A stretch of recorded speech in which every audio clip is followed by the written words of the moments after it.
There we go. All right, good evening. Thank you for coming this evening. Tonight is November 13th to our Board of Adjustment meeting. We have one quick housekeeping matter to take up before we have our public hearing today, and that relates to the approval of the minutes from our October 11, 2018 meeting. And my recollection is that was our meeting to approve the relevant criteria and standards from the last hearing we had. So I have reviewed those, and it seems consistent with what I recall. I don't know, I can't recall who was there with me, but Steve and I. okay, that's right, it was the three of us. Yeah. Does someone want to make a motion to approve those? And I make a motion to approve them. I second. okay, a motion and a second to approve the minutes from October 11th, 2018. All in favor? Aye. Abstain.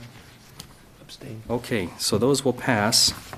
And I've got I can sign this right here, or I can wait until afterwards. Okay, very good. All right. Tonight is the public hearing for proposed conditional use permit for a wireless communication facility located at 1400 East 7th Street. We will turn the time over to staff for their presentation. Thank you.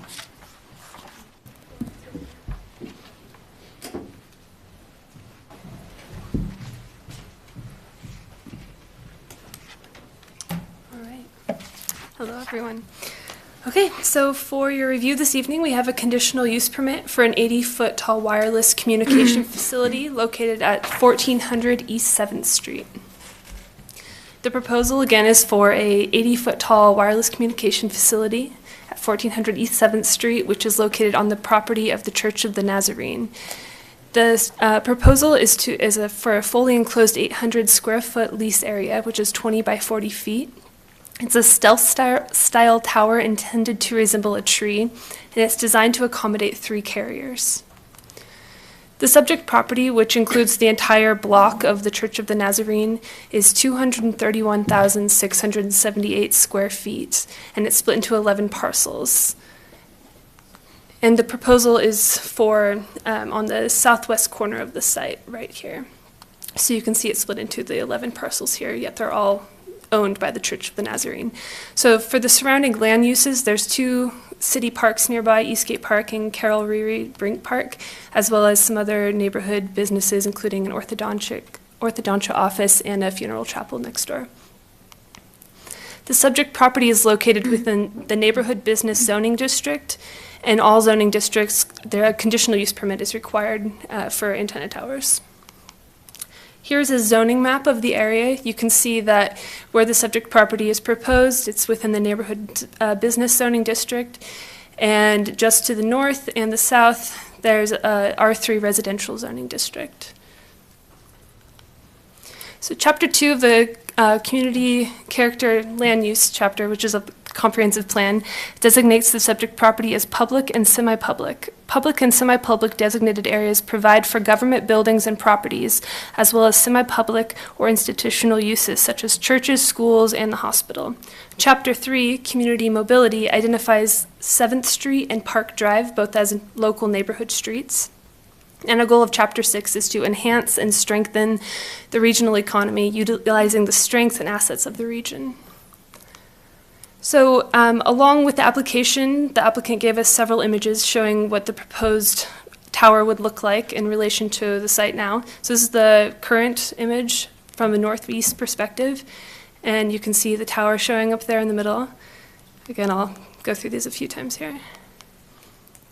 And from the southeast perspective, and finally from the southwest perspective. And this house here is the house that is owned by the church that sits on the corner of the whole block. Okay. So also with the application, we were given a map showing what the existing coverage is in the area. And you can see there's a large gap in service on the east side of town. And the proposed tower would bring service to the east side of town, as the following shows. Here's a site plan showing what is proposed so that you can see the entire city block here. Church of the Nazarene located here. Here's the house on the southwest corner, and then just on the other side of the row of trees here is where the 800 square foot area is proposed where the tree will be. And here's just kind of a closer-up image of this. And you can see, so there's the proposed tower there, as well as the 3 sites for where the 3 carriers will be located. Now there's an existing shed where the proposed site is, so this is just showing that the shed would be moved to the side. And again, showing the whole site with the shed as well, and the fence that will be surrounding it as well.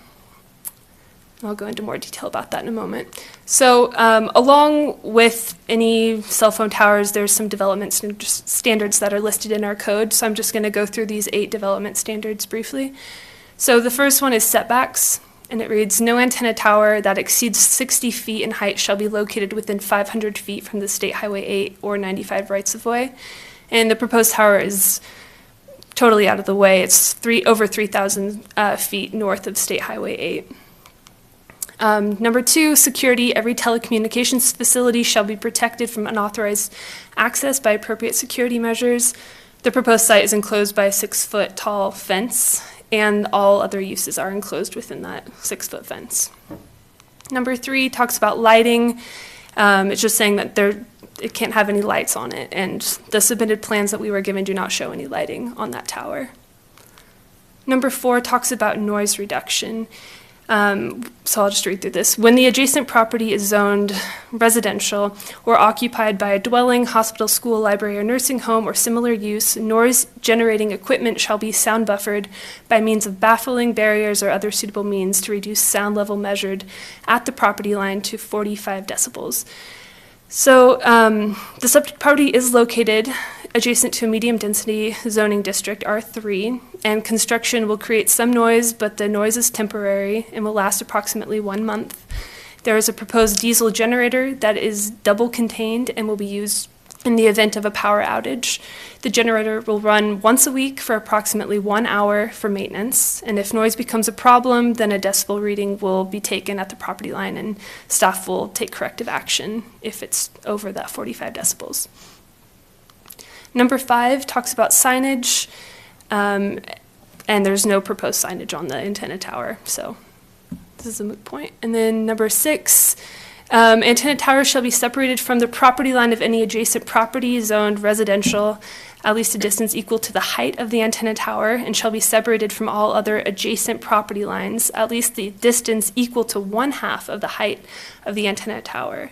So the proposed antenna tower is 80 feet tall, so the tower must be separated at least 40 feet from the adjacent properties and that are in these zones, SR, R1, R2, R3, R4, which are all residential zoning districts. So the only adjacent property outside of the Church of the Nazarene campus that is zoned R3 is located on the corner of Park Drive and 7th Street, and that's over 100 feet away from the proposed site. Number 7 talks about aesthetic considerations. Antennas and cables shall be of the color identical to or closely compatible with that of the structure to which they are attached. Telecommunications facilities shall be surrounded by a minimum of 6-foot tall wall or solid or slatted fence. So the tower is proposed to be a monopine design, which is meant to improve the aesthetic compatibility with the surrounding region. It's supposed to be disguised as a tree, and staff recommends that the board require the fence design to be changed.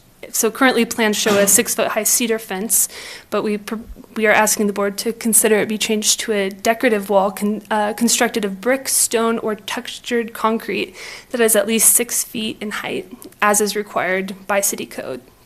Staff also recommends that the board require a type A landscape buffer on the western side of the proposed site, so it will shield any sites from Park Drive, also as required by the city code. And then all other development standards in this section shall be met as part of the permitting process as well. And finally, number 8, any new or relocated antenna tower 80 feet or greater in height shall be designed and constructed to accommodate at least 2 additional users, unless a larger number of users needs to be accommodated. And like I mentioned before, this is designed to accommodate 3 carriers, so it does meet this one as well. So staff recommends approval for the conditional use permit for the proposed 80-foot wireless communication facility located at 1400 East 7th Street with 3 conditions. The applicant shall construct a 6-foot high decorative wall constructed of brick, stone, or textured concrete block surrounding the telecommunications facility as is required by city code. Number 2, the applicant shall implement a 12-foot wide type A landscape buffer on the western side of the proposed facility as is required also by city code. And finally, the applicant shall enter into a co-location agreement also as required by city code, subject to city staff approval. And finally, the board shall direct staff to prepare relevant standards and criteria to be reviewed in an upcoming meeting. So here I list the relevant standards and criteria which we see for every conditional use permit. And for cell phone towers, there's an additional 4 standard or criteria that need to be met. So these were all answered in the packet that you all received as well. So with that, I'm happy to take any questions you might have. Yeah, Leah, you mentioned that there was no lighting on the tower. Correct. Isn't there some lighting required by the FCC? That I'm not sure. I'm not sure what the regulations Some are kind for of the a FCC. flashing light That or might, something like that required on there, Mike? I think that's if it's a certain height, but the applicant maybe would be Yeah. able to elaborate on that. Okay, great.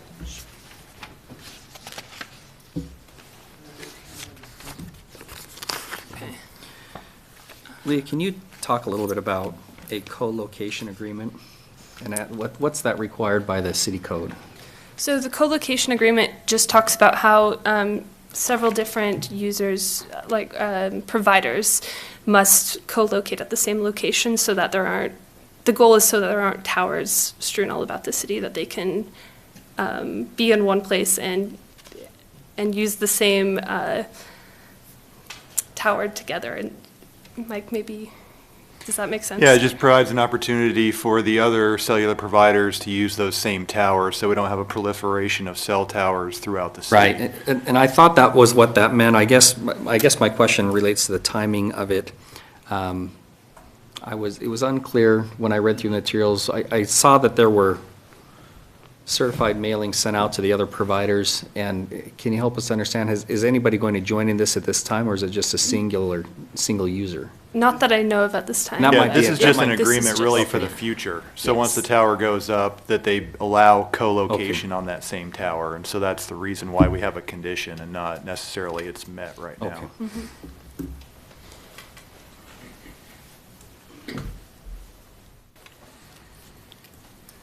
So I'm sure a lot of us aren't familiar with signage security signage that may be a good idea. I don't know. Kids, no climbing, no, I don't know. So are there no regulations on if signage for safety issues is required? Not in our code. It doesn't require that. I don't believe. Yeah, we just but- prohibit any type of commercial signage. So if you had T-Mobile strewn about the outside of the wall, Yeah. that'd be prohibited. But as far as like voltage, safety type signage like that, then typically there's a code that would require that by the electrical code or building code that we would just deal with at building permitting stage if this was approved. Okay. Leah, you mentioned in the comments here that if running this generator for an hour once a week, if it seems to be a little bit of a nuisance, the staff would require some type of modification. Can you give us some examples of what that might be? I'm just wondering if something like that could be incredibly expensive and a surprise to a potential developer. Sure. Well, as this mentions, there's some measures that can be taken that I'm not completely familiar with myself for noise buffering of generators, but as is mentioned, there were some ways that can be done, which we might Usually have it's to an look into enclosed more. structure. Sure. So, Yeah. if they go out there and there's an issue with the noise, the police department will go out there and take a decibel Right, reading right. I know from that. where they measure it from. If there needs to be some mitigation that needs to happen, that's the point where they'll, need to construct some type of enclosure or, add sound deadening. I know that we had one antenna co-location on the McConnell building downtown, and it was going to be too loud. It was going to be outside in the alley area, and they were required to move that inside and vent it up through the roof in order to accommodate the sound. So they would need to do something similar to that if it turned out to be that was going to be an issue. Thank you. Any other questions? We'll get right to that. Thank you very much.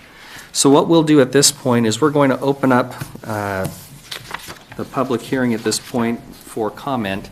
What I'd like to do is first invite the applicant or the applicant's representative to come up and address us.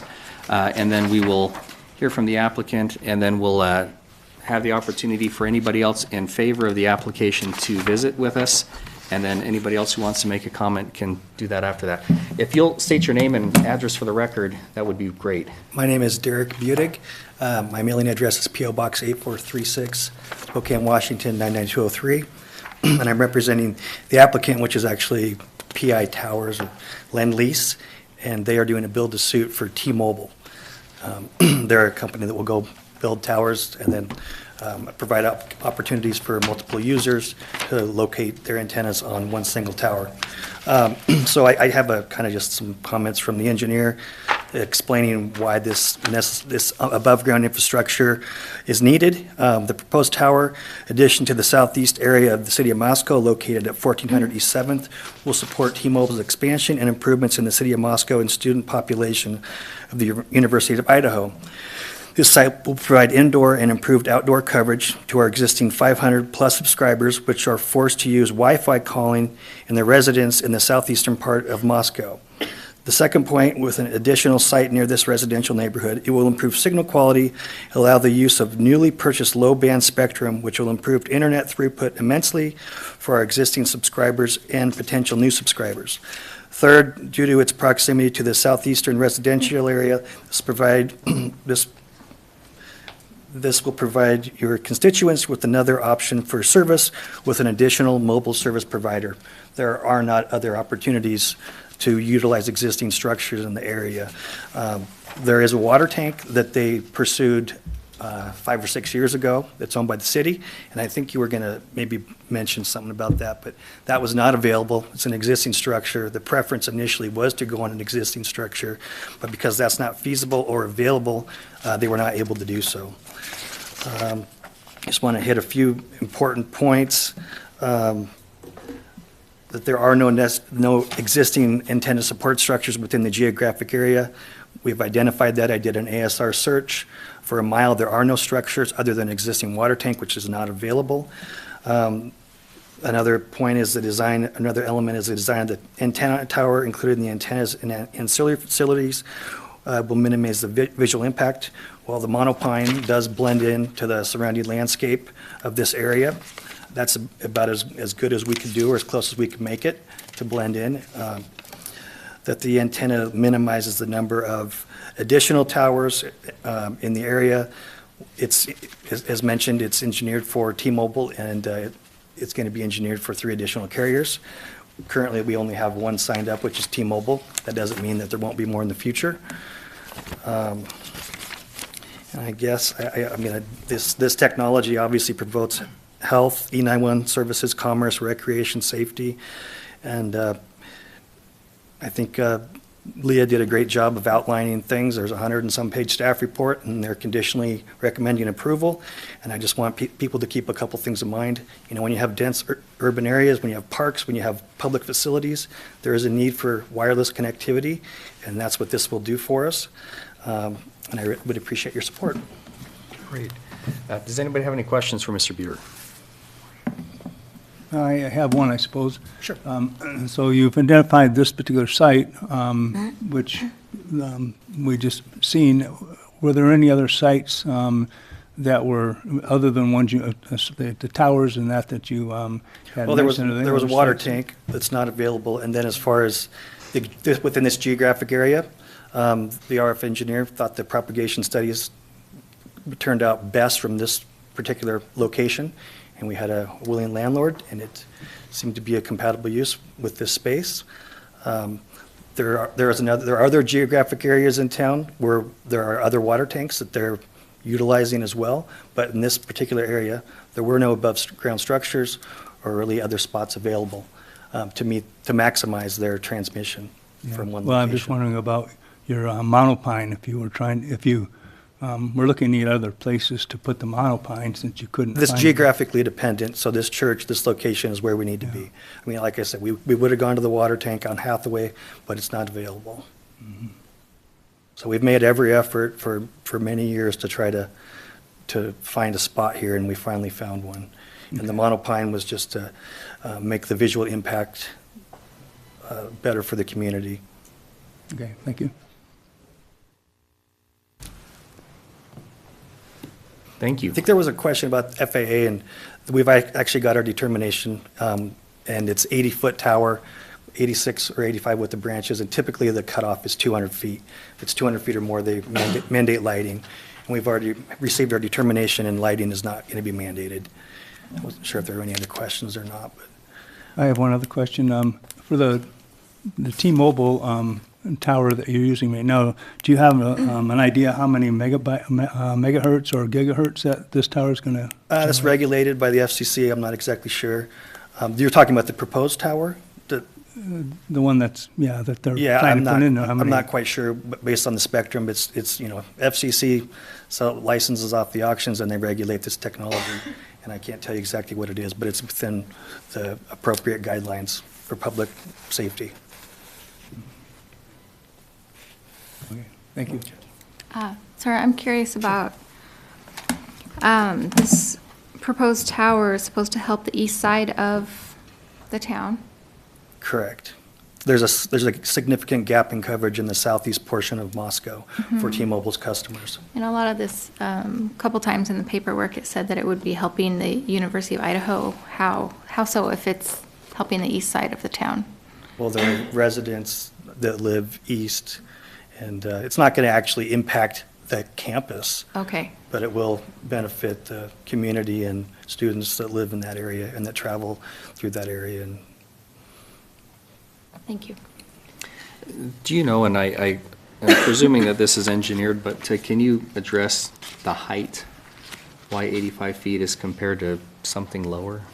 well, for one thing, if we were to make it 50 feet, then there wouldn't be room below for additional carriers, and then you might have to have another 50-foot tower somewhere else nearby. So you get optimum signal transmission for one thing, but then it allows the opportunity for additional carriers. I mean, ideally, they'd probably prefer to have it a little taller, but it wouldn't really be suitable for that area to make it taller than what it already is. Okay, thank you. Any other questions? Thank you very much. Yep. We'll go ahead and invite anybody who would like to speak in favor of this application, the conditional use permit, to come forward.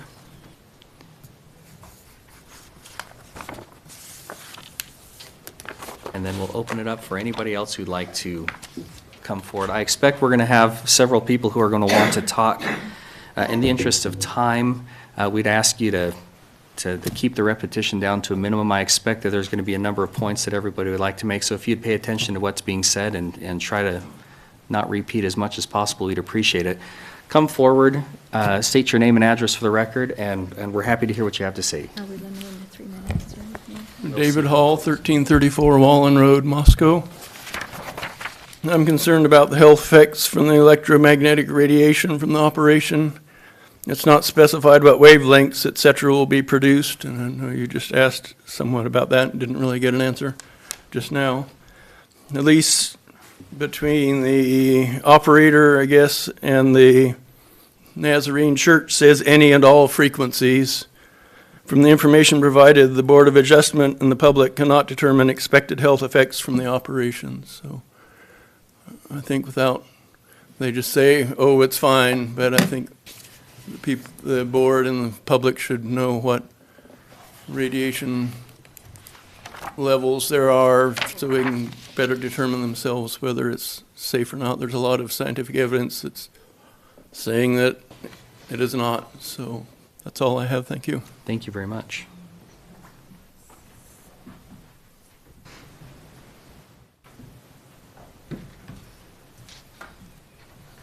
Thank you.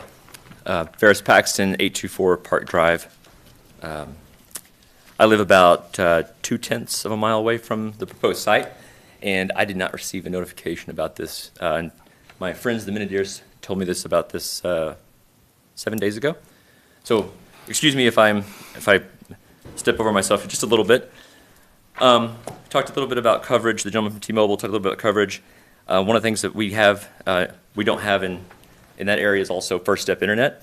When we didn't have the internet service, we found another carrier. We just found somebody else who could give us that internet service, and it solved the problem. I have AT&T for my cellular service, and they covered just fine in that area without a need for another tower to go up to be erected in this site. That seems like a really simple solution right off the bat.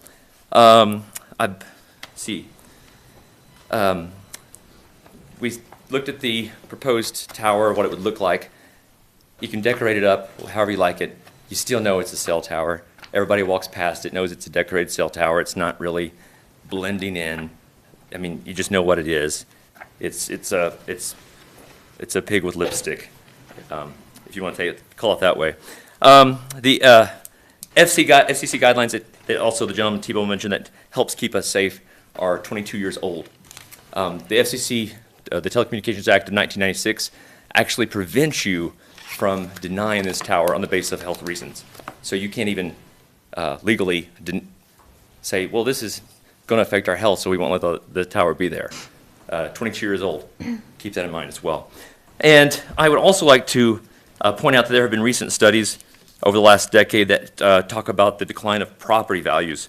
Anywhere from 2 to 20% of property values going down, people not wanting to live close to these towers. So if they have their choice between going to a place where there is a tower and a place where there is not a tower, they choose the place where there's not a tower. This can be perceived health effects. This can be just not wanting to live next to a place that has the eyesight of such a device. And I want to ask, I don't know if the council has thought through this or not. If you have, great, it's awesome. But if property values were to decline because of this, how does that affect property tax? How does that affect revenue for the city of Moscow?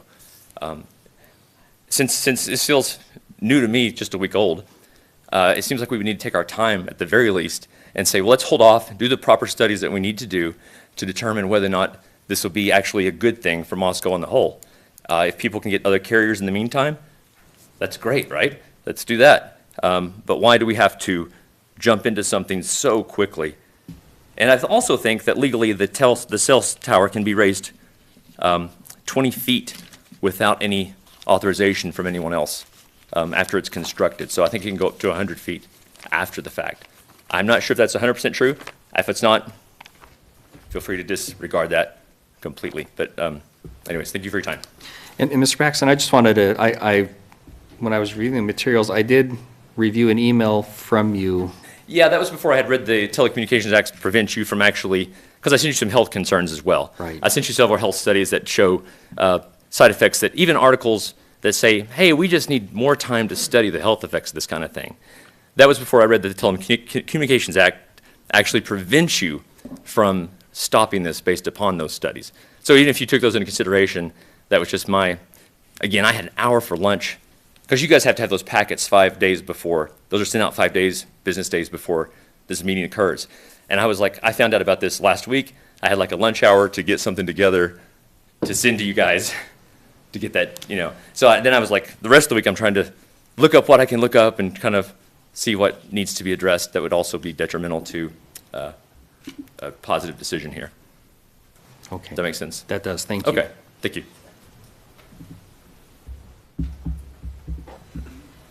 Please. I'm Maury Weiss at 711 Park Drive, just on the southwest corner of this proposed site. You should have a note from me that I had put in the file about my opposition to this tower, so I won't elaborate on that. It occurred to me during the presentation about this diesel generator, which I didn't mention and I'm glad to learn about. Will there be a generator for each of the users of the tower? Will there be 3 of them running 1 hour a week, or will there be one servicing the whole 2 proprietors? It'd probably be a question for the applicant, but in the application materials, it just said 1 generator. Well, 1 is too many, and 3 would be too many. And finally, I guess, considering the residential nature, the aesthetics of the park, please look at that picture again that they presented from that perspective. Sure, when you're below the church looking up at that, it doesn't look too intimidating, but it turns the entire complexion of the neighborhood, and I hope you, for that reason and the others that you'll hear tonight, you'll deny this proposal. Thank you. Do you have this, Cal? Thank you.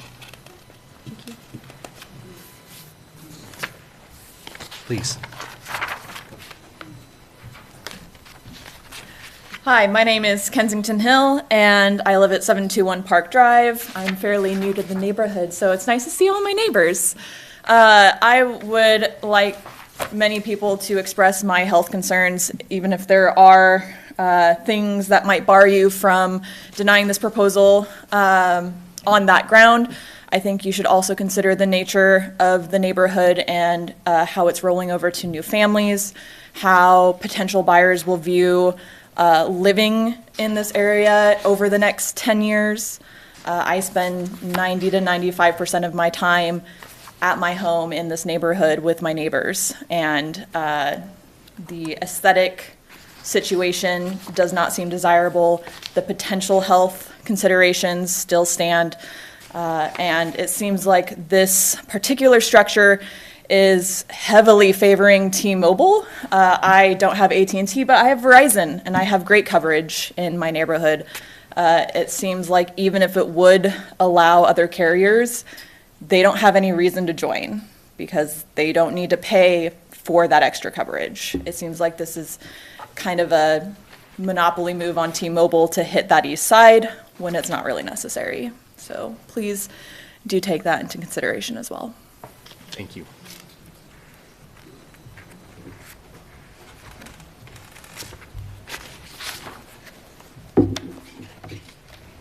Hi, good evening. My name is Gary Saunders. I live at 1217 Kamayakan Street on the south end of the soon to hopefully be renamed Triangle Park. Just to add a couple, we've heard that people have AT&T and Verizon. We have Sprint, and we have great coverage. And so I wonder, I mean, I like the idea of the co-location, but I wonder, I think, how many people would join on to that. I think just a couple of concerns. I think more than anything else, just really time to look at this. This is really a decision that we can't undo. And so I would hate to rush into this without really looking at other options. In the quick research I did, there's a lot of technology out there that wasn't around 10 or 20 years ago. There's microcell technology, towers that fit inside of buildings. There are towers that can be built. I was reading an article about a church that built it inside the steeple, and the Church of the Nazarene has a great, beautiful cross up on it. There could be options to put something inside of the top of the church there. So just wondering if we've asked all, those sorts of questions. I also have a question. There's been nothing in here about revenue that is received, and I don't know if that's public information, but I would be interested to know the payments for that. It's an anecdote. The story that I read about a tower going up in Arlington was on a scout camp up in the mountains. They've got 23 acres that they own, and they wanted to put a tower on there, and they were going to earn $2,500 a month, which would be a great boon to the scout camp. And everybody that lived around that camp came out in opposition to that tower. And I'm thinking that's a tower that's up in a hill, it's not next to homes, and this is a tower that's next to homes. And so I think the impact on the neighborhood is really significant. I know we can look at it and say it's just a tree, but if we think about, for $2,500 a month, I'd say put it in my backyard. But to look at what that really does to a neighborhood. If you've ever lived somewhere where there's been one of these towers, you know where it is. And every time you drive by, we always laughed at them when I went to college, and they had them all over town. No, there was one that was near us, and we would just laugh every time we went by. And I think the impact on the neighborhood and property values is real. I'm not sure. Like I said, I have Sprint. We have great phone quality. I'm not sure when they say that our phone calls are over Wi-Fi. I don't know if that's a bad thing. I think a phone call over Wi-Fi sounds an awful lot like a phone call over whatever. What's un-Wi-Fi? I'm not sure what that is. I mean, that's the whole point, right? Is that we're in our homes and we have our Wi-Fi and that works for FaceTime and all of our other things.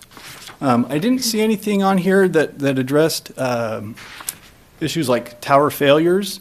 If there was, heaven forbid, to be some sort of accident or a fire. And then my other question about placement was, if you think about where we see towers, they're usually at the tops of hills and mountains. And I don't know of too many places in Moscow that would be at a lower elevation than at that corner. I think the lowest spot is over on Hillcrest, which is kind of a funny name for the lowest part of town, but I think that's the lowest point, and this might be a couple of feet higher. But wouldn't it be better up on a hill or just somewhere where it would have a broader range? Thank you very much. Thank you.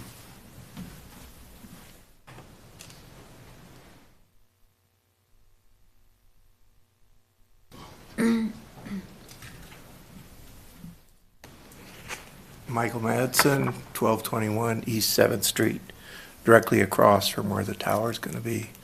Not to be redundant, but I think another thing that you folks should consider, they've done studies in New Zealand, they've done studies in Germany, they've done studies in Sweden, they've done studies in the UK, all showing what microwave towers do to the health of individuals who are in proximity. The biggest danger that they have is children. You're looking at the Triangle Park, you're looking at the ball diamonds over there, you're looking at a church that houses a school, also including young families that are moving in with children. I just think that the city council would do our neighborhood a service and a justice by studying, taking the time to look into these studies. They may not be relevant in your decision, but at least in your conscience. Thank you.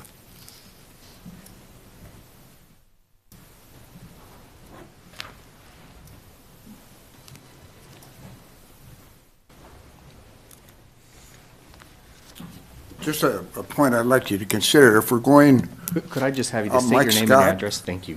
1130 Kamiakin, 2 blocks from the facility, the installation they're talking about. But if we're going to go to commercial uses in the neighborhood, I'd like the first option on McDonald's franchise.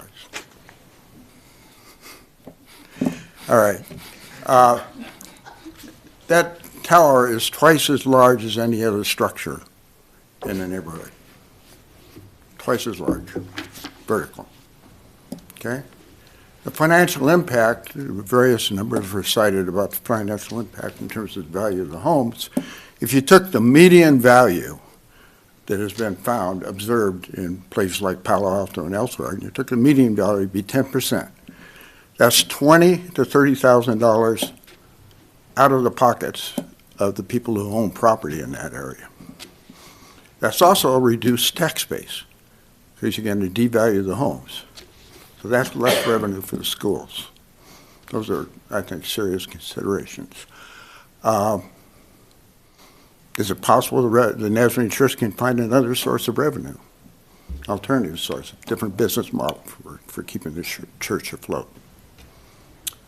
And I haven't heard of any discussion of environmental impact, migratory birds, things like that. Thank you. Thank you.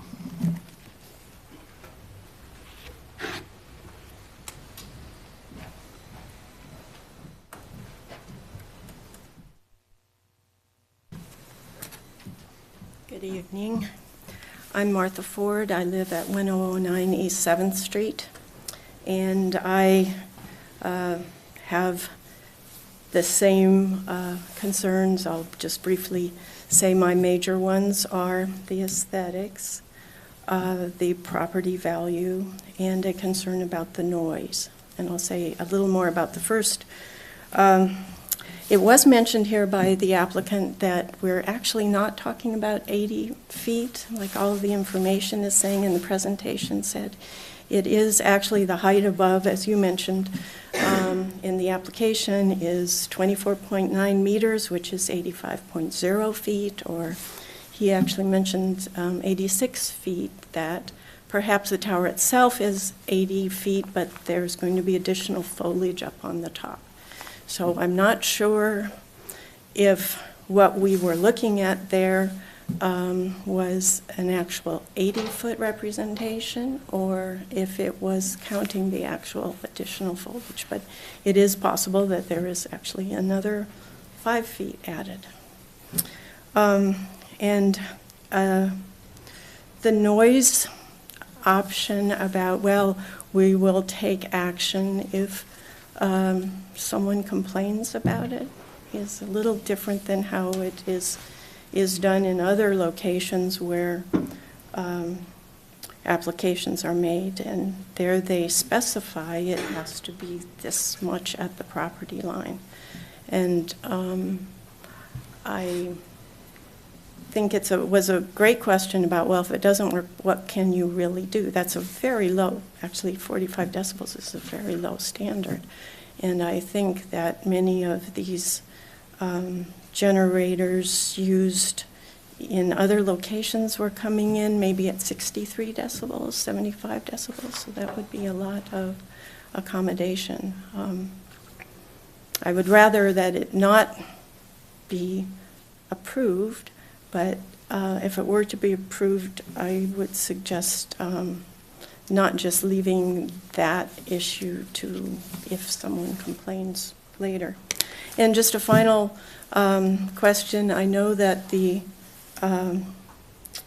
water tower was not acceptable 2 years ago or more, and I just wonder if there's any chance that current conditions, perhaps because of requiring people to make accommodations for more than one, especially of their competitors on the same system, if there's any chance that that is still not, that it might become a possibility if looked into further. Thank you. Thank you.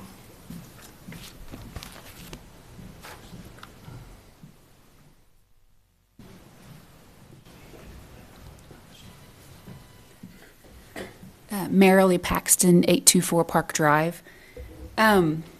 Like many of the others, I too am very concerned about the aesthetics and the possible property value decreasing. When we moved into the neighborhood 4 years ago, we moved there specifically because we loved the established neighborhood.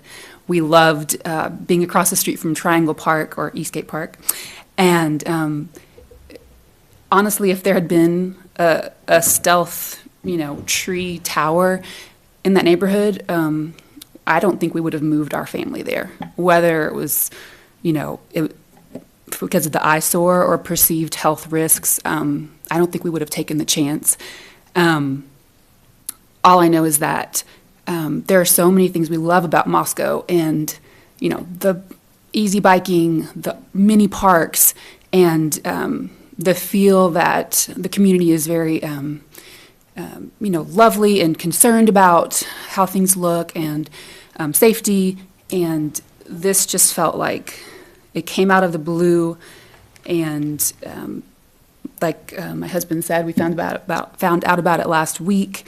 And 80 feet in that neighborhood is sort of unbelievable. It's such a remarkable height for that area, and people will view the neighborhood differently because of it, and I'm sure of that. And other young families, I feel, would will just go elsewhere. They won't move into the area. So I'm definitely against it, and hope that y'all consider these remarks. Thank you.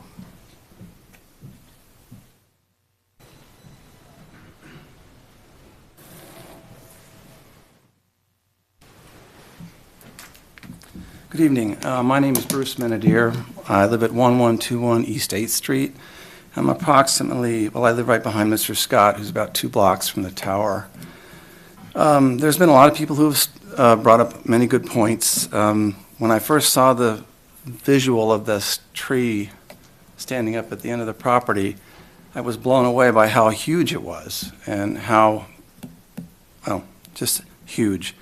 It doesn't aesthetically appeal to me. There's some very large trees in our neighborhood, but they don't even come close to the height of that tower. I can assure you of that.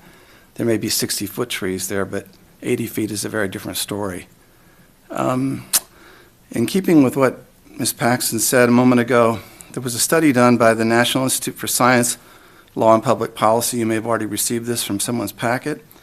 But over the 1,000 people who responded to the survey, 79% said that under no circumstances would they ever purchase or rent property within a few blocks of a cell tower or antennas. And almost 90% said they were concerned about the increasing number of cell towers in the residential neighborhood. You've heard all the arguments, a lot of them are, and I would suggest maybe the city has property somewhere where the tower could be built that wouldn't be quite as close to homes. Also, I would ask you this question. If this were proposed in your neighborhood, would you want it? Thank you. Thank you.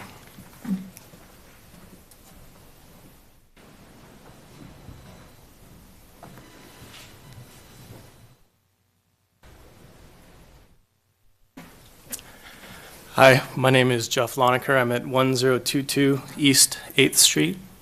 I guess I agree with the health and the property values, but I did want to ask, I guess, this does seem like a T-Mobile problem.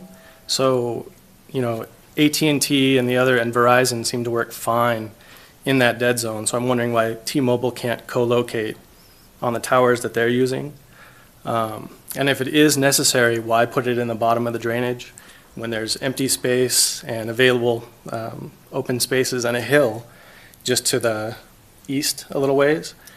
And that way you could also hit halfway to Troy if you were to put something up there. So if they can't co-locate, maybe there's a better location that's not around our homes, but that would also provide more service to them.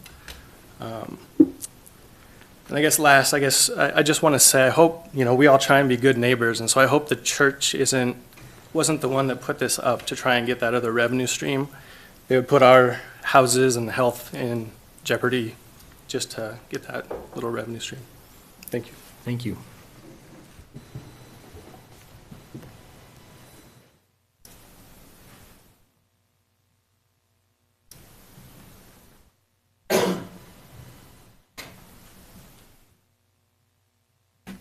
Good evening. My name is Beverly Madsen. I live at 1221 East 7th. I also object to the tower for aesthetic reasons and because it's going to lower my property value. I also would have to look out my front window at it. I think it is not going to be something I want to stare at. Other than that, we have consumer cell, and we get 4 bars, 5 bars all the time. So the need isn't really there either. And if it's only for income for the church, and you have all these families here who are going to be impacted, hopefully you can weigh the differences. Thank you.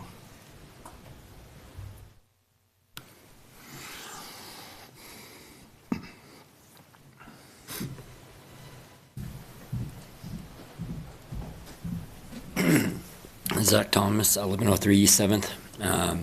As much as I am concerned about what it's going to do to my house, and my dad's house, and our family, and the health concerns, I think it should be noted that directly across the street from it on 6th Street, there is a group home that houses 8 individuals with developmental disabilities.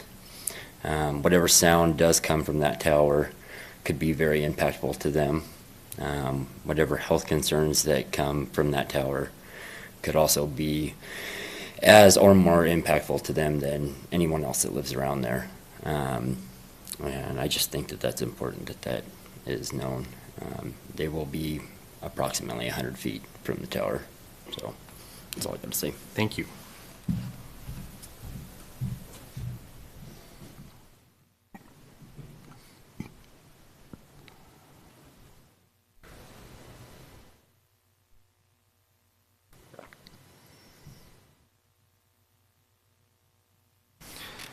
If there's anybody else who'd like to come up and say something, we'd welcome your comments. Otherwise, we'll give the applicant an opportunity to respond as he sees fit. And I do just have a quick note. Go ahead. We did also receive textual comments this morning, which was received not within that 5-day period, so it's up to the board if you want to review How them or many not. are there? One. I have copies. How long is it? It's about a page. Let's go ahead and take a look at that. Be fine.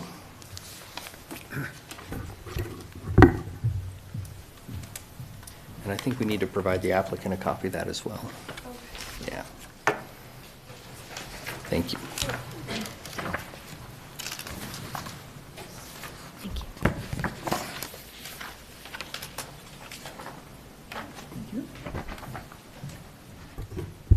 And I believe they're from a gentleman that's in the audience as well. We've already had him questioned. Oh, okay. I submitted one that told more this afternoon on one page. I'm not sure if that's mine or not.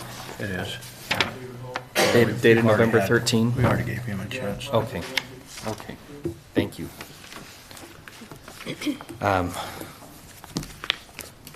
We will turn the time back to the applicant. If you'd like to respond to any concerns that you've heard, we'd be happy to hear from you.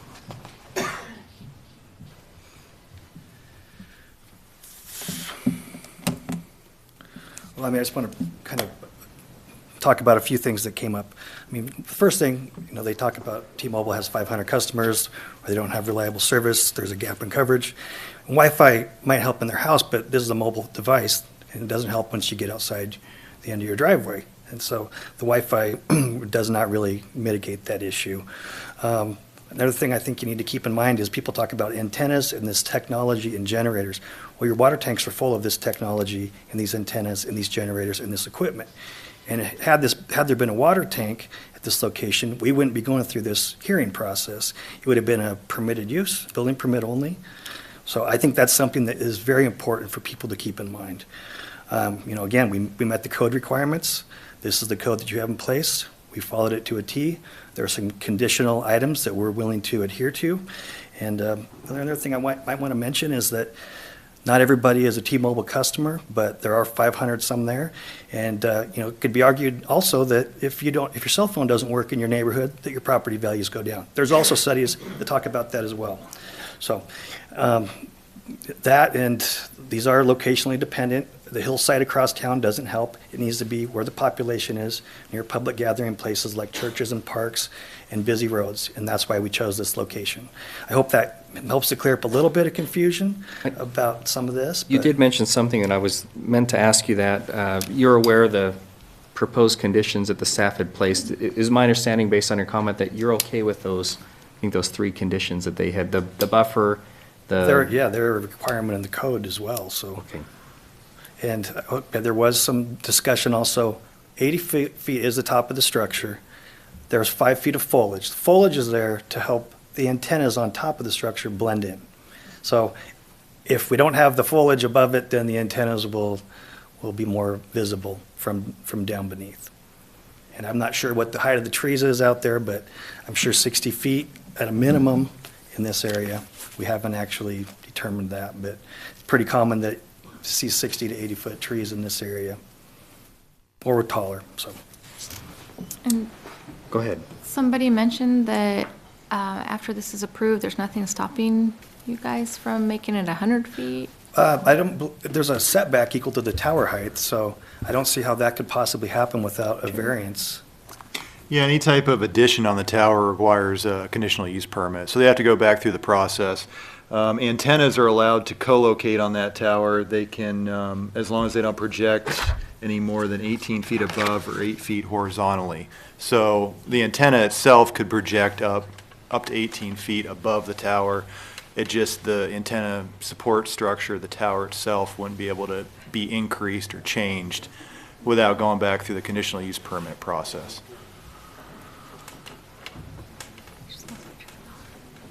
Mike, you want to clarify? I mean, you're not saying that the structure goes up to 85 and then the antenna can go up another 15? Is that what you said, or? Correct. Okay. Well, no, the structure's 80, and then you're saying that an antenna could go up to 15 feet higher above the structure. The foliage is 5, so that's 85 feet, but the pole itself is 80. Yeah, the pole's 80. However, tower antennas that could co-locate on the tower are allowed by right as long as they don't project any more than 18 feet above. So we could the be existing at tower. 98 feet then, theoretically? For the, yeah, Okay. for the antennas.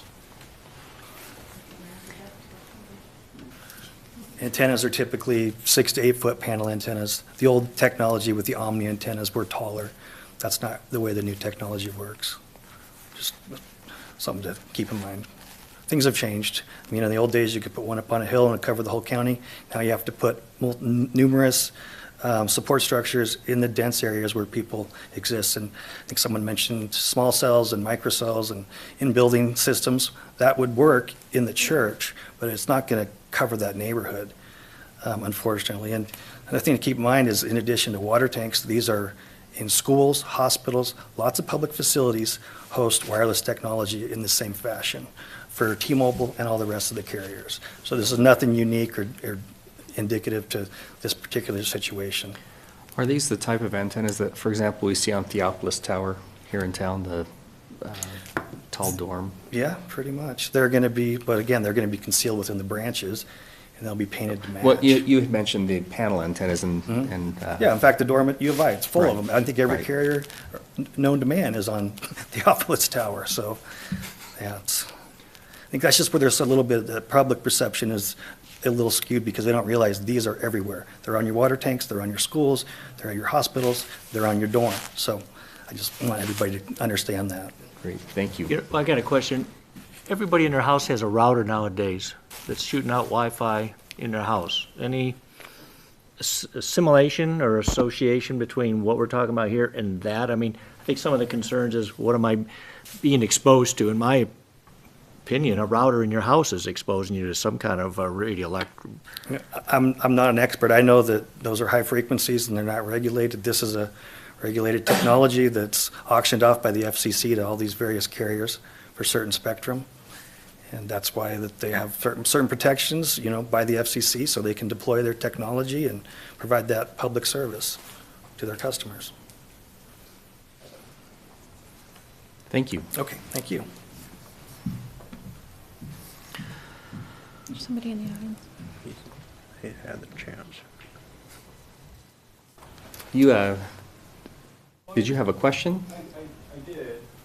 I think just to that last question. Come on up for just a moment, and we need to make sure you're picking up on the microphone. Great. So, appreciate the opportunity. Gary Saunders, 1217 Kamayakan Street. I think it is a valid question about, you know, we do all have routers and water heaters in our homes. But I think about, and I also have power lines that come into my home that bring electricity. But when I drive out to Troy and I see, and I don't even know what it's called, there's some big electrical thing there with really big wires. Nobody lives around that. And so I don't know if it's a fair comparison to say these are in water heaters and routers.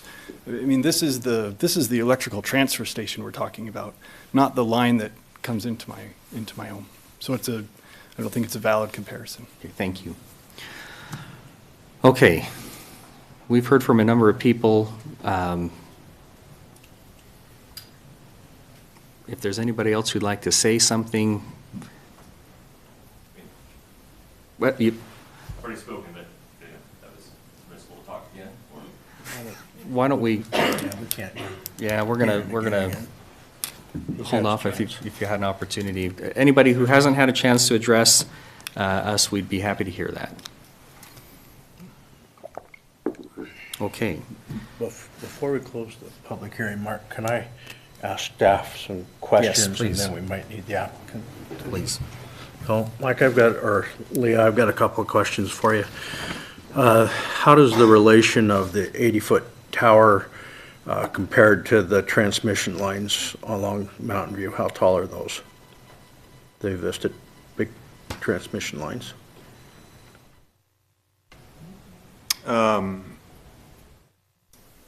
The really large transmission lines? Yeah. The high voltage ones? Mm-hmm. I'd just be speculation, but I'd be somewhere around the 80 to 100 foot height. Okay. And then, Mike, do you know anything about the want to co-locate on the city water towers and why, on the water towers, why they're not available anymore? Do you have any idea? Yeah, I believe Leah's got a memo from IS department on that.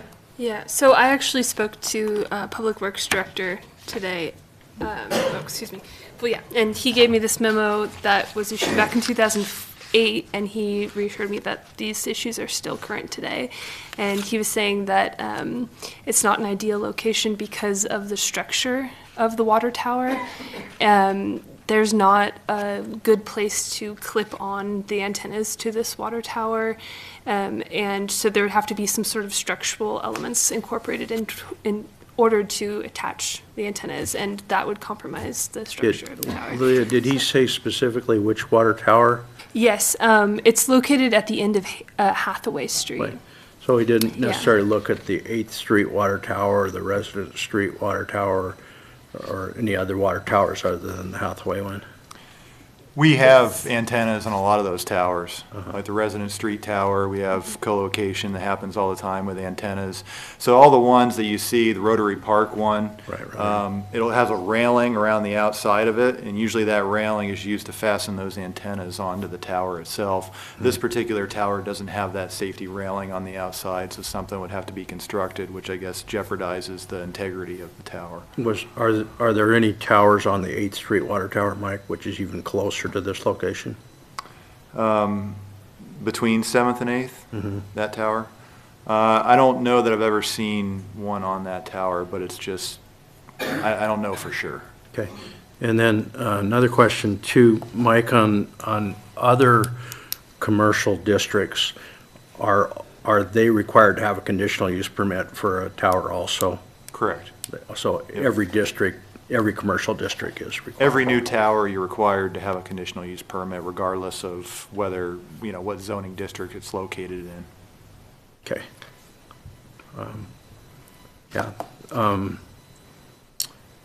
I guess the next question would be for the applicant. You mentioned that you looked at alternate sites and that this was that other sites weren't available, that this was one ideal site, but this site particularly is kind of in a residential neighborhood. Did you look at any other sites that were more in a commercial neighborhood, like East Side Marketplace or the fire station or anything like that, or is there? Like I said, it's locationally dependent, and the other site I looked at was the Hathaway water tank, which was not available, and that was 2010, 2011, so they've been working on this for a number of years now. Uh-huh. Oh, yeah, we'll have you come back up. I'm sorry, sure.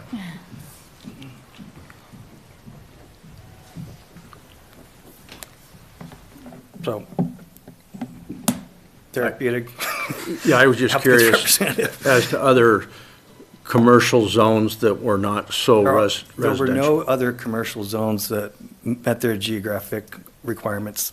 Like I said, their focus was on that Hathaway water tank, and this is the closest community type, I guess, neighborhood business zone that met their needs, where we had a willing landlord in an ideal location. Okay. And, sir, were there any attempts to look for available places that you could co-locate? There are no existing structures. I did an ASR search for a mile, and there were no other existing towers or structures. And, again, CUP is required for a new tower, not to go on an existing water tank. And unfortunately, there were no existing structures to co-locate on or to. What's an place ASR antennas. report?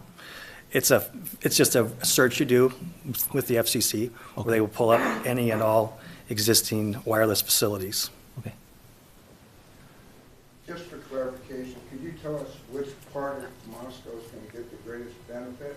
Southeast Moscow, Mountain View or north or west of Mountain View? southeast Moscow around the church. Which is east of Mountain View? Picture, a photo. Yep, that whole general residential area and the corridors and the parks. Just a dense area that has a gap in coverage. Thank you.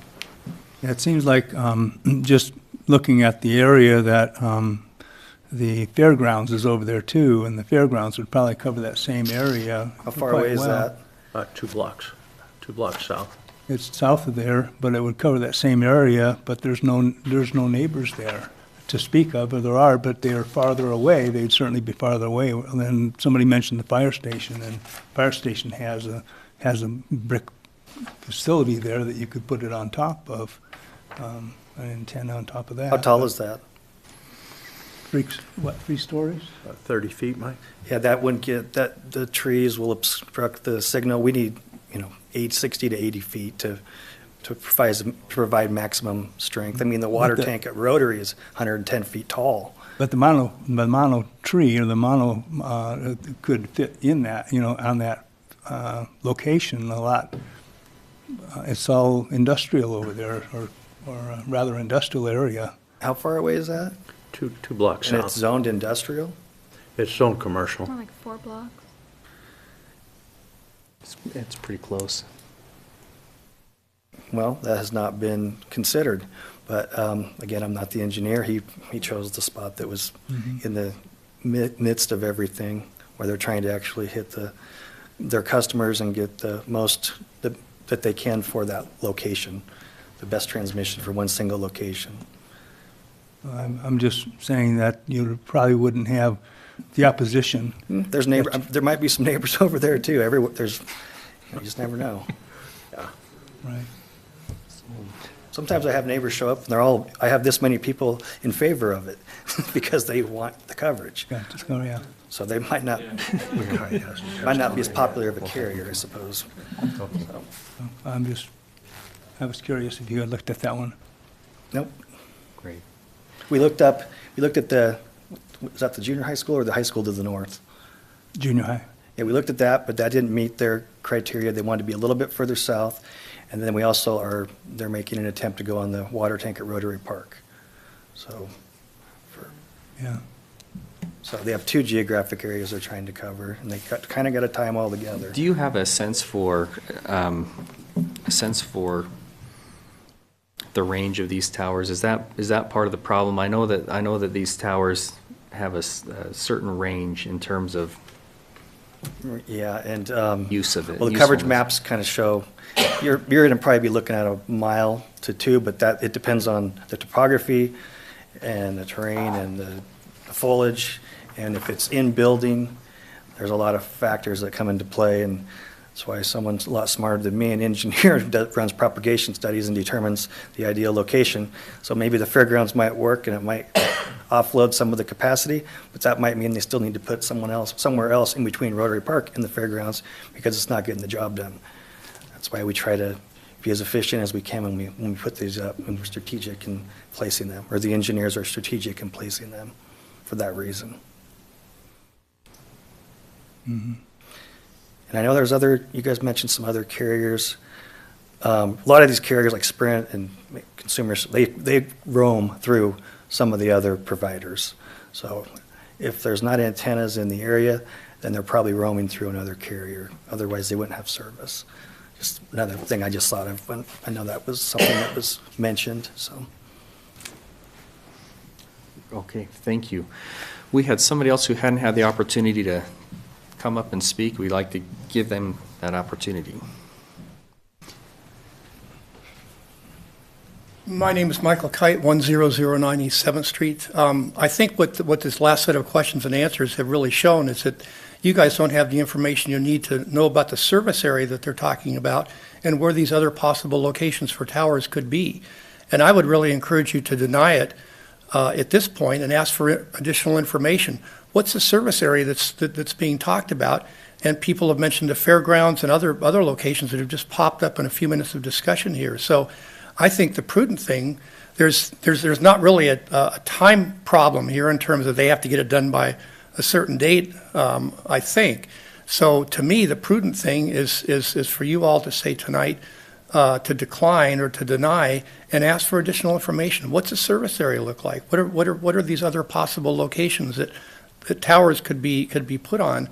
If it's just an online search to find other places and it hasn't involved walking around and seeing where these other possibilities are, I think we've missed a chance to find something that would be better and not have the various impacts that have been talked about tonight. Thanks. Thank you. Okay, anybody else who hasn't had the opportunity to speak, if you'd like to speak, we'll hear what you have to say. Okay. We're going to go ahead and close the public testimony portion of the meeting. And we'll take deliberation from the board. Where do you want to start? Steve, do you want to start? Do you have thoughts? I'll start. Or Marshall, you can start. Go ahead. Well, a couple observation. I don't feel that this was a good fit for the residential character of the neighborhood. I think that there are other options that could be explored. I doubt if and I don't know for sure if Latah County has been asked about the fairgrounds or the fire department about the fire station or anything else that's more of a commercial nature and not a residential nature. However, we do have other tower-like structures up and down Mountain View with the vistas poles with their high voltage poles and things that are very similar to this tower in nature. And I've always thought that if an item was listed as a conditional use, that it probably should be looked at pretty carefully, not necessarily turned down, but conditioned so that it could fit the neighborhood. But I really do have an aversion with this not being a good fit in this residential neighborhood. However, with the criteria that we have, I don't really know how we can turn it down other than, look at different options.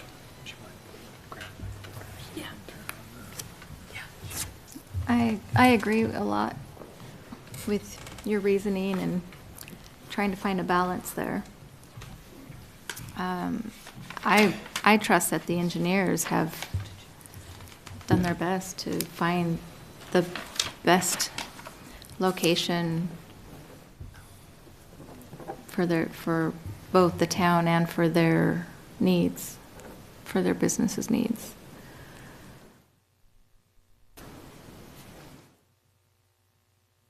And also, like the applicant has stated, anywhere they propose to set up, there's going to be neighbors here, just like these neighbors are, and like this neighborhood. And certainly we need to consider the growth of commerce in our area as well, so. Steve? Well, I would be concerned about property values for one thing. That would be an issue, but the fact that we already have the water towers around town and the other water tower they're talking about is on Hathaway Street, which in my opinion is also in a residential area. So if this tower would have gone onto the water tower on Hathaway Street, it would have been in a residential area. So I don't know that it's any different. Or same with the Jim Lyle Rotary Park water tower. I don't think that is any different because it's in the neighborhood as well. So those property values I don't know would be really relevant because I don't think that the water tower there on Hathaway Street really has any impact, or the cell tower has any impact on property values in that neighborhood. I don't believe that it does, but I think property values is an issue that, as people mentioned. The thing that's most concerning to me, though, we got some reports that were given to us, and we were reading them. I read them, and a lot of them were from other countries that had done a lot of studies on megahertz and gigahertz and everything of that nature. And all of those studies were looking at towers that were extremely large. They weren't towers like what we're talking here, I don't believe, but they were talking in gigabytes and in large gigabyte towers. One thing that's concerning to me is we have the application that came in from the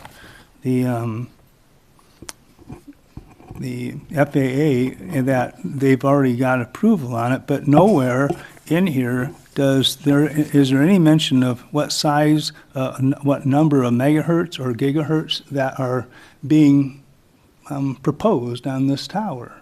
Nothing at all. And when I asked the applicant, he didn't know either, and that bothers me to know how many gigabytes or megabytes are we talking here on this tower. And when I read, I got a hold of the Federal Communication Commission, and I also got a hold of the local government officials' guide to procedures and rules that are dealing with cell towers. And they were mentioning all through here, they're talking about what size of tower we're talking, whether it's above 300 megahertz or above or below. And it seems like the number, the magic number for health issues, safety issues, is 300 megahertz. And we're not getting any information from the applicant on what size of tower we're putting in here. Ferris had mentioned in his comment that in the Federal Communication Commission, he mentioned that state and local authorities really have no authority to deny or to directly or indirectly deny an application based on the radio frequency emissions for health reasons. And that's exactly what we're talking about. And so it says right here in the commission that we really don't have any legal ability to deny that application. And so that's a concern to me. But again, I don't have any idea how large or how many megahertz or gigahertz we're sending out into the public here. So I have some real concerns and issues, and I'd like to know more. I'd like to have some answers to what we're being asked to approve before we do.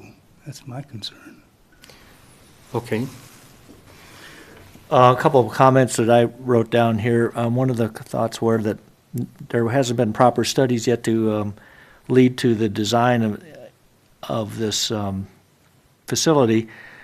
And I guess I have to rely on the fact that since it meets all the criteria, the specifications for these types of towers, that studies have been done in years past that has led to what is acceptable and what are the specifications for a facility such as this. And it appears in the application that the project manager has met the FCC requirements and such. So I would believe that proper studies have been done over the years, and one isn't necessarily required for this particular project because it's obviously well documented what is required for a communications facility like this.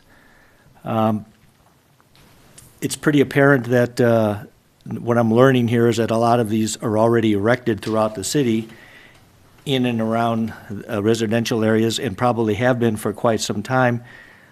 I should have asked a question earlier, but I have to assume that the city hasn't been notified of any health issues of people who have suffered adversely from these things in the past, and so I would therefore have to conclude that they're probably the health issues are not as much of a concern as they appear to be. I'm also quite sensitive, of course, to the fact that it's true, this isn't being built across the street from my house, so it's a fair comment to make, and I think we all have to think about that ourselves. When I hear that, well, I have Verizon and I have good coverage, so I don't know why T-Mobile doesn't, my assumption is because Verizon's already got an antenna and it's already accommodating its needs, and the T-Mobile customers will have the same type of coverage if their project is approved. So I think that seems to correlate in my own mind. And I agree with what Mr. Bush had to say, was that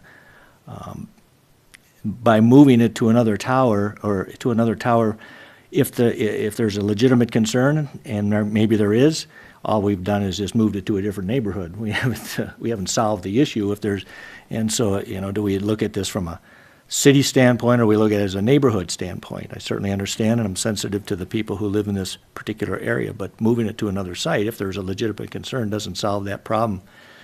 And lastly, the comment about revenue, the way I understand it is this is a private operation. The city's involved because it has to provide the permits.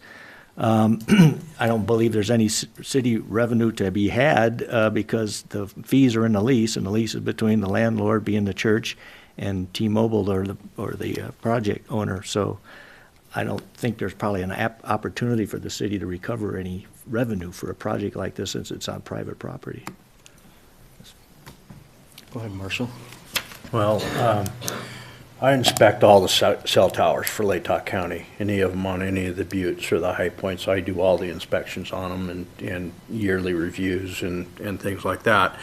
And the county actually has stricter regulations on these cell towers than the city does.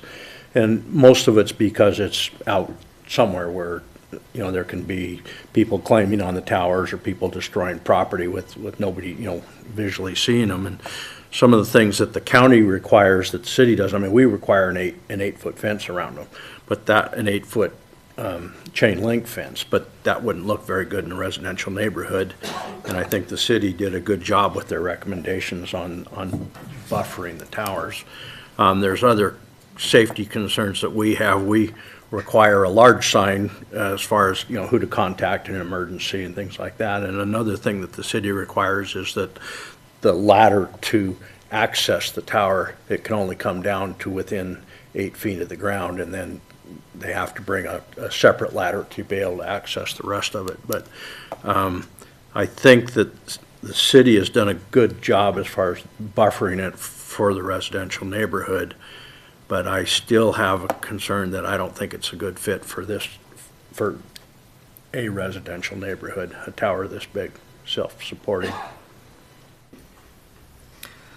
So one of the things that the applicant brought up and that we've heard is oftentimes I just don't want this in my neighborhood. And ironically enough, had it been on the Hathaway Tower, my backyard backs up to the Hathaway Tower, so it would have actually literally been in my backyard. So I don't know how I would felt about that, to tell you the truth. But nevertheless, that's an opportunity they looked at. That's not available. There probably are a number of fantastic sites out there that would work, but the problem I think the applicant has is there's not a willing landlord. What they've got is a site that works with a willing landlord. I agree with the safety comments that have been made. It's going to be someplace it's going to be in a neighborhood, or it's going to be in one or another. It's going to have to be located someplace. I share the concern that Marshall shares. Again, the applicant made a point that I think is relevant, which is it's a permitted use. They've followed all the regulations to the letter. Marshall made a good point. When we're looking at conditionally permitted uses, as opposed to a variance, where variances are granted very judiciously, to a large degree, we have to look at this towards an eye towards approving a conditional use permit, assuming that they have met the requirements. But again, and I share you made an excellent point with regard to the FCC and the safety issues.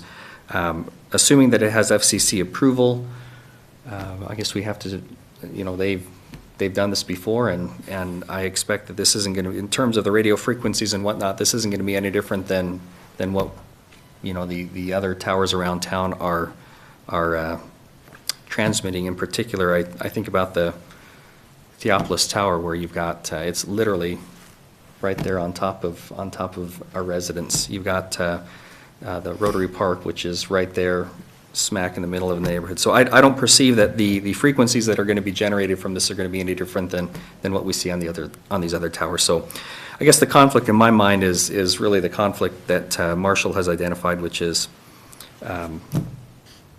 it's unfortunate that it's the best spot from an engineering perspective is right in the middle of a neighborhood. I expect that we're going to see that no matter what we do. And then, on the other hand, we do have this idea of a conditional use permit. We've got this, the fact is that the applicants have, it's a permitted use, and they have followed the regulations and they follow the requirements, and the city will adjust it. So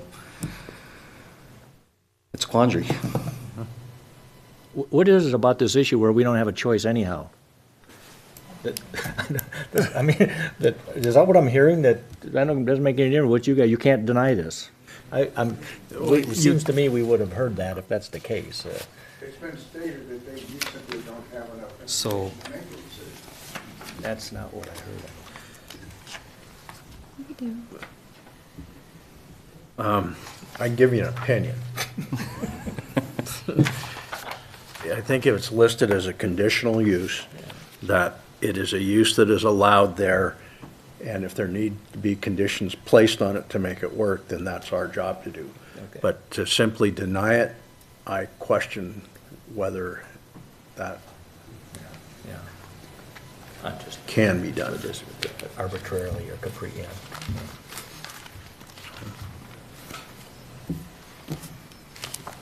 Mr. Chair, and it always comes down to the relevant criteria and standards, you know, that's for the approval or denial of a conditional use permit. Just reminding you that we have the 7 for CUPs, and then we've got the additional 4 for telecommunications towers, so those ones would apply as well. And so you would have to justify all of those in order to approve, or, you know, if you chose that you couldn't justify one of those, then that would mean the application would be denied. And Marshall, the one that you're talking about, I think is number 2. Is it in harmony with the neighborhood? And that's the one that I think we're struggling with.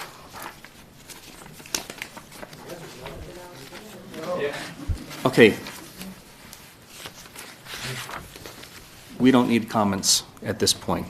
We appreciate what everybody's got to say. We have the feeling of the room here, but if you would please not shout out, we would appreciate that.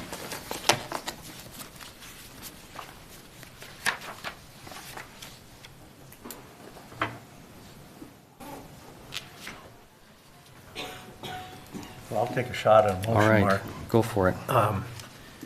I would move that we deny the conditional use permit, because I would have a lot of trouble trying to convince myself that criteria number 2, that the character of the proposed use will be in harmony with the neighborhood and surrounding land uses. I'd have a lot of trouble justifying that. I think that there are a lot better options out there still, and that could meet that criteria number 2, but I don't think this application meets that. And so I would move that we deny the conditional use permit based on not being able to meet criteria number 2. Okay, thank you. We have a motion. Do we have a second?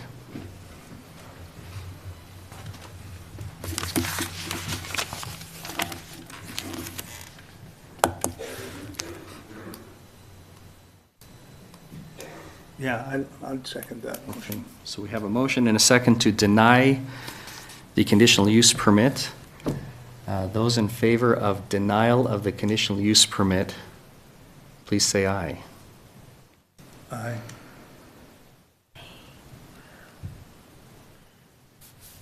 I'm undecided still. Okay. Aye. So we have 3 ayes And that carries regardless. Yeah. So that, Did you vote? I would vote aye as well. Okay. Do you want to vote, or do you want to? You're certainly welcome to. No, yeah, that's great. Marshall, you have a very, very strong point with number 2. Aye. Okay, motion carries. So the conditional use permit is denied at this time. I'm trying to, where did I write my bag again? I'm sure we will. Please. This, yeah. Do we have any other board business that we need to take up at this point? Just be looking at future meeting dates of where we can meet to look at the relevant criteria and standards document. I know that not necessarily a rush here, and next week is Thanksgiving week. So I think Ann and I could meet on Monday or Wednesday of next week at 5:30. If we couldn't achieve a quorum next week, we could push it to the week after. You said Monday the 19th? I'm available on Monday the 19th. Yeah, correct. Me Yeah. too. So I can, but what was it? Monday the 19th of 5:30 to approve the relevant criterion standard. I'm available. I don't know if And that will, if I'm not mistaken, that meeting is what starts the clock in terms of whether the applicant would care to appeal our decision to the city council. Correct. Okay. Correct. And then just for clarification on the vote, Annette, did you abstain, or would you vote no? I voted yes. So it was a unanimous vote? It was unanimous, okay, thanks. So there's a meeting on the 19th? Monday, the 19th at 5:30? And I'm the only one going to be there? Yep, I'll be there. I'll be there. Okay. Thank you. Then, if there's no other business, we'll go ahead and adjourn the meeting. Thank you very much for being here.